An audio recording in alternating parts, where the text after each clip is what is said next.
Hello my dear friends, you're on the Military Summary channel. In this video we're going to discuss the most important events that took place during the previous 12 hours. We have lots of very interesting updates, so let's start. During the previous 12 hours, during the previous night between the 13th and the 14th of December of 2025, both the Russians and the Ukrainians continued attacking each other with drones and missiles. The Russians are saying that during the previous night between the 11 p.m. of Moscow time on December 13th to the 7 a.m. of the Moscow time on December 14th, the Russians managed to bring down 141 drones of the armed forces of Ukraine. Later, pro-Ukrainian sources published lots of pictures, lots of videos where we can see how exactly the Ukrainians were attacking the Russians during the previous night. So this is the map. This is the map of approximate routes of Ukrainian attacks. So we can see lots of them. 141 drones were brought down by Russians. And according to this picture, the Ukrainians were attacking in the northern direction. There were reports that Ukrainians attacked the Sloviansk region. The Ukrainians were trying to get to the city of Moscow. The Ukrainians attacked the territory of Crimea, and the Ukrainians were trying to attack deep inside of the southern part of the Russian Federation.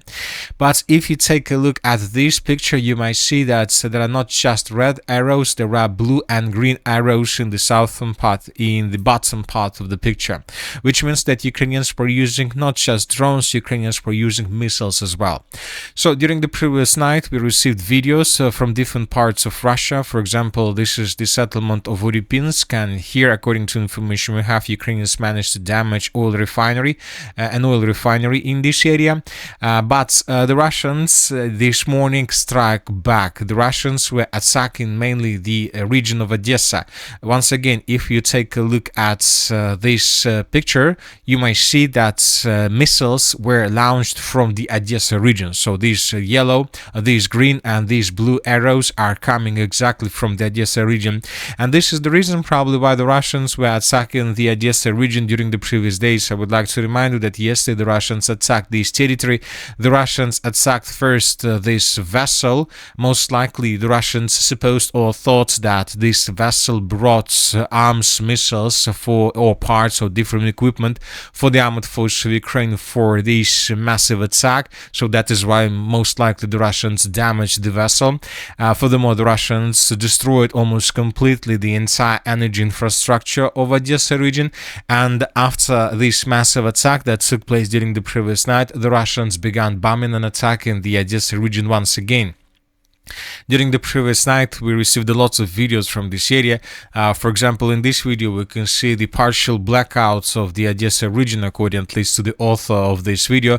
Furthermore, we have this video. This video was published this morning, and here we can see a drone, a Gerain drone that was flying towards objects and military or critical infrastructure of the Odessa region. Furthermore, today the sources stated that for the first time since the beginning of the special military operation, the Russians attacked the Odessa region with FAP, with bombs. So they managed to do this. They were attacking the territory of Odessa region from the Crimea. So this is the situation. Too many strikes, too many attacks from both sides, and obviously we understand that both the Russians and the Ukrainians are trying to get best cards, good cards, trump cards before talks that are going to take place today on the territory of the European countries.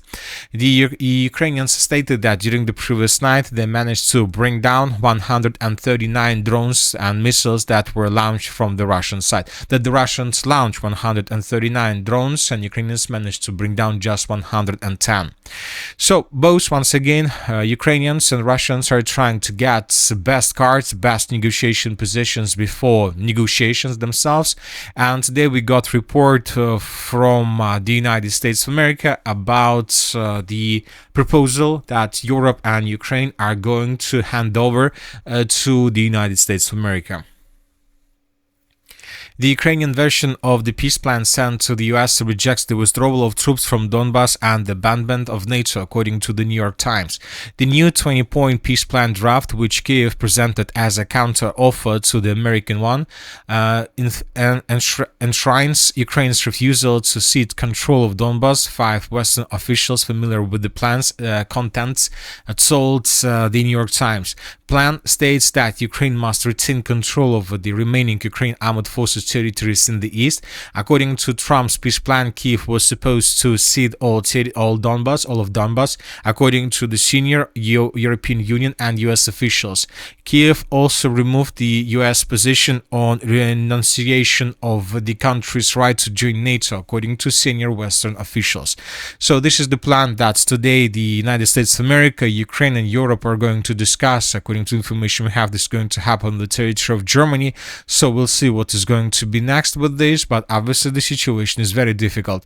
Furthermore, the Ukrainians, before this meeting, I would like to remind you, launched their major counter-offensive operation in the area of the city of Kupiansk, and probably the situation around the city, Zelensky is going to use also to improve his position, his negotiation positions during the upcoming talks. As for the city of Kupiansk itself, during the previous 12 hours, we received additional changes. So this is the situation by the end of the 12th of December of 2025. Let's rewind a bit further. This is the end of the 11th, this is the 12th, this is the 13th, and this is the 14th of December of 2025. The Ukrainians, according to information we have, according to different mappers, managed to improve their positions around the Yubileyny micro-district in the southwestern part of the city of Kupiansk.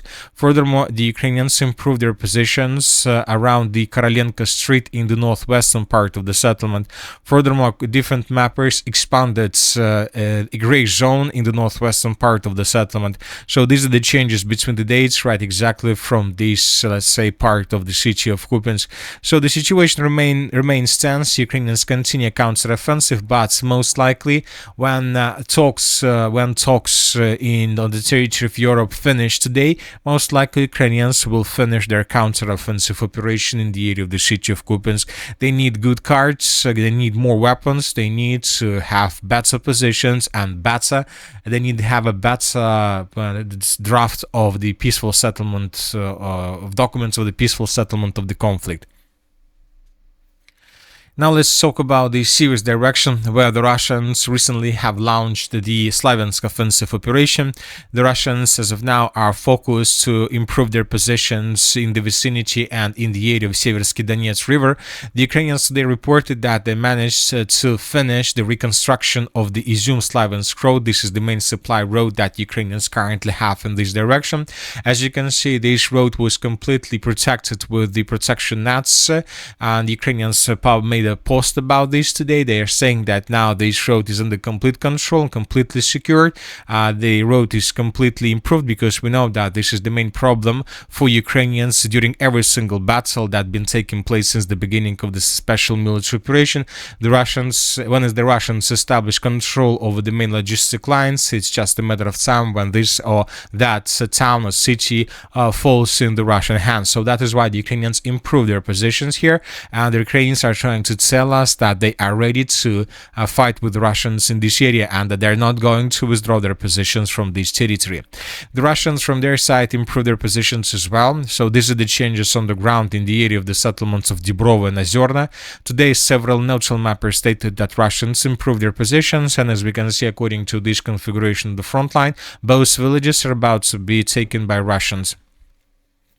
Furthermore, the Russians improved their positions to the west of the settlement of Seversk. This is how we remember the situation. The Russians began their offensive operation in this area, major offensive operation, several days ago, and now we see that the Russians are moving and moving and moving, and we see that Ukrainians are still haven't managed to stabilize the situation. The Russians continue offensive operation without any probably huge resistance from the Ukrainian side.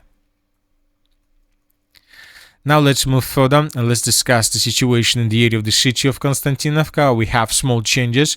The Russians indeed improved their positions around the settlement of Bereztok. The Russians began offensive operation in this direction from the settlement by the name of Ivanopolia. Furthermore, the Russians, according to different updates, managed to improve their positions and to capture this stronghold along the N30 road, N32 road between the cities of Konstantinovka and Chasiv Yar.